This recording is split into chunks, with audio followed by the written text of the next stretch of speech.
Lagi cepat sikit. Datanglah. Ada sesuatu. Tegangan tinggi.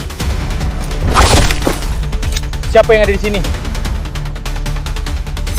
Kau nak apa?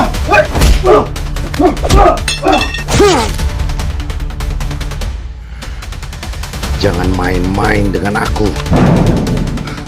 Aku tak akan menyerah. Kau masih belajar lagi, Man Azza. Ini adalah akhir untukmu. Aduh! Kau pikir dah tamat?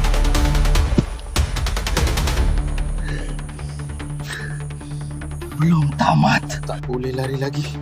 Betul tak boleh lari lagi. Nak tangkap saya tak senang. Datanglah, nak tunjuk siapa yang mangsa.